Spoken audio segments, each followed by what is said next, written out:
পুর ভরার ঝামেলা ছাড়াই নতুন পদ্ধতিতে খুবই সহজে ডিম পরোটা রেসিপিটি বাড়িতে বানিয়ে নিন। খুবই সুস্বাদু খেতে হয়।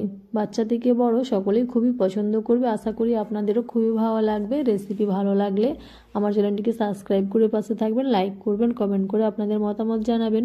সুস্বাদু রান্নাঘর অ্যান্ড ব্লগ চ্যানেলে আপনাদের সকলকে স্বাগত জানাই। তো প্রথমে একটা পাত্রে এখানে নিয়ে নিচ্ছি 1.5 বাটি ময়দা। আপনারা চাইলে গমের আটাতেও করতে পারেন এবং কোয়ান্টিটি কম বেশিও করতে পারেন। দিয়ে দিচ্ছি স্বাদ মতো লবণ, 1 চামচ চিনি, হাফ বাটি সাদা তেল। এরপরে ময়দাটাতে খুব ভালো করে ময়াম দিয়ে নেব। 3-4 মিনিট ধরে এভাবে খুব ভালো করে ময়দাটাতে তেলটা মিশিয়ে নিতে হবে। ময়দাতে ময়ামটা খুব ভালো করে হলে পরোটা কিন্তু খুবই সফট হয়, খেতে দারুণ লাগবে। তো ময়দাটাতে এখানে ময়াম দেওয়া হয়ে গেছে। এরপরে এখানে আমি অল্প অল্প করে জল দিয়ে ময়দাটা মেখে নেব। অল্প অল্প করে জল দিয়ে মেখে নিতে হবে, বেশি হয়ে গেলে কিন্তু ময়দা খুব নরম হয়ে যাবে। তো দেখুন খুব সফট করে ময়দাটা মেখে নিয়েছি। মেখে নিয়ে রেস্টে রেখে দেবো, যেহেতু চিনিটা মেল্ট হতে একটু সময় লাগবে। এটা সাইডে রেখে দিয়েছি। এরপর আমি একটা ডিমটা রেডি করে নিচ্ছি। একটা পাত্রে নিয়ে নিচ্ছি 3টে ডিম। ডিমটাকে ফাটিয়ে নিয়েছি। ডিমের মধ্যে আমি দিয়ে দেবো স্বাদ মতো লবণ, আর দিয়ে দিব হাফ চামচ গোলমরিচের গুঁড়ো। এখানে পেঁয়াজ কুচি, ধনেপাতা কুচি, কাঁচা লঙ্কা কুচি দিয়ে দিচ্ছি, আর দিয়ে দেবো 1 চামচ চিলি ফ্লেক্স। এরপরে খুব ভালো করে সমস্ত জিনিসগুলোকে মিশিয়ে নিচ্ছি। খুব ভালো করে মিশিয়ে নিলে আমাদের ডিমটা এখানে রেডি। এরপরে যে ময়দাটা মেখেছিলাম সেখান থেকে 8 থেকে 10টা লেচি হয়ে যাবে।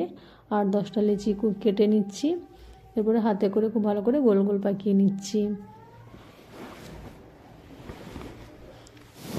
অল্প করে ময়দা ছড়িয়ে নিয়ে প্রথমে সমস্ত লেচিগুলোকে বেলে নিতে হবে। এইভাবে একবার বানিয়ে দেখবেন, খুবই কম সময়ে ঝামেলা ছাড়াই কিন্তু এটা বানানো যায় এবং খুবই খেতে ভালো হয় এবং বাচ্চা থেকে বড় সকলেই কিন্তু খুবই পছন্দ করবে। সকালে টিফিনের জন্য বা সন্ধ্যার নাস্তার জন্য আপনারা এটা বানিয়ে নিতে পারেন। এরপরে গ্যাসের চুলায় একটা কড়াই বসিয়ে দিয়েছি। দিয়ে দিচ্ছি সামান্য পরিমাণ সাদা তেল, আর এই ডিমের বাটিটা নিয়েছি। বেলে রাখা পরোটাগুলো নিয়ে এভাবে ডিমের মধ্যে ডুবিয়ে দিচ্ছি। এক সাইডটা ডুবিয়ে তুলে নিয়ে অপর সাইডটাও ডুবিয়ে তুলে নেব, আর এভাবে হাতে করে ধরে নিয়ে কড়াইয়ের মধ্যে দিয়ে দেবো। উপর দিকটাতে চামচে করে আরেকটু ডিম দিয়ে দিচ্ছি। বেশি ডিম হলে খেতে খুবই ভালো লাগে, আর বাচ্চারা তো খুবই পছন্দ করবে ডিম খেতে, তাই চামচে করে আরেকটু ডিম লাগিয়ে নিচ্ছি। আর এই সময় গ্যাসের ফ্লেমটা একদম লো রেখেছি, নাহলে তলার ডিমটা কিন্তু অনেক সময় জ্বলে যেতে পারে। আর একটু সাদা তেল দিয়ে দিচ্ছি। একটু সময় নিয়ে ভেজে নেব, তাহলে কিন্তু খুব ভালো করে ডিমটাও পুড়বে না, আর ভালো করে রুটিটাও সেকা হয়ে যাবে। আর দেখতেই পাচ্ছেন কত সুন্দর ফুলেছে। উল্টে পাল্টে দু সাইডটা খুব ভালো করে এভাবে ভেজে নেব, তাহলে কিন্তু আমাদের খুবই সুস্বাদু ডিম পরোটা একদম রেডি হয়ে যাবে। তো এইভাবেই সমস্ত পরোটাগুলোকে বানিয়ে নিতে হবে। তো আশা করি আপনাদের বুঝতে কোনো অসুবিধে হয়নি। আর আমার রেসিপি ভালো লাগলে অবশ্যই সাপোর্ট করবেন, পাশে থাকবেন। তো জায়গাটা ছোট মনে হচ্ছিল কাঁচের বাটিটা, তাই আমি একটা অন্য পাত্রে এটাকে ঢেলে নিয়েছি।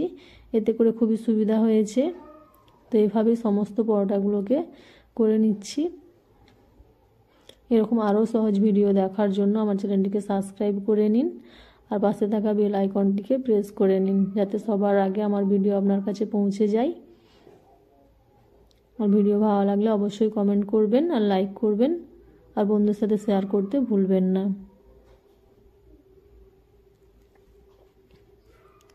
দেখা হবে নেক্সট ভিডিওতে। ততক্ষণ সবাই সুস্থ থাকবেন, ভালো থাকবেন। টাটা।